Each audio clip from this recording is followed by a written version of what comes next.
Hi, Martin Kettlehead here. I want to tell you a little bit about this teleconference series coming up on innovation. A lot of people have asked me, like, what is innovation? Is it the same as creativity? And, well, in some ways, yeah, you could say it is. But creativity can come out in lots of ways. You know, knitting is creative and macrame is creative, and those are great things. But when we talk about innovation, we're talking about putting something in existence that didn't exist before that changes life, like that has you experience life in a whole new way. And this could be a product, like you innovate a new product, like a car that drives itself. That's an innovation. Or it could be a service that you provide that nobody ever provided before that changes the world or changes your life at least. Um, and there's a lot of science out there about innovation, and I've been reading it, and it's fascinating, and I want to implement it. Part of why I'm so excited about this is because it fits in very well with my whole theme of listening.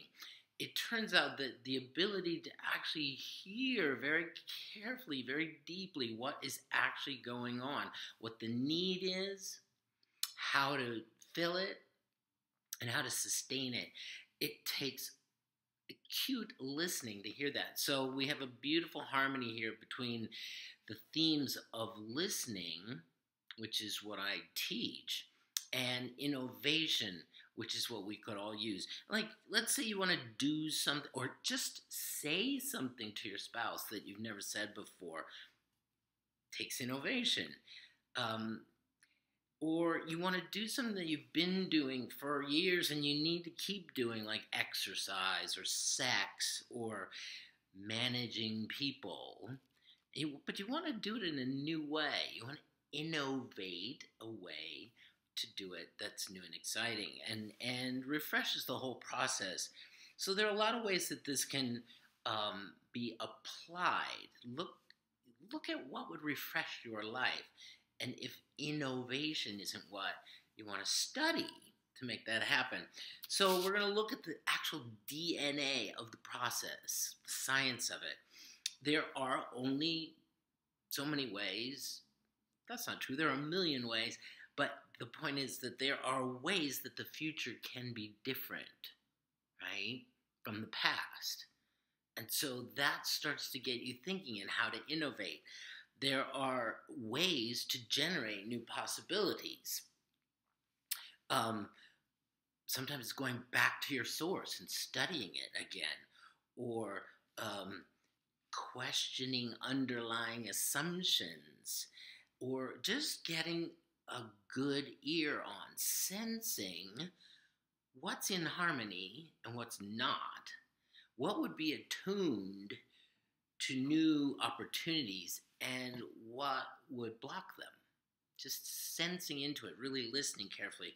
We're in a master. There are some essential practices that Denning and Dunham talk about in The Innovator's Way, like The Artist's Way. They wrote a book called The Innovator's Way, and they give us some essential practices to we're going to implement and hold each other accountable for practicing. Above and beyond all, innovation takes socializing, believe it or not.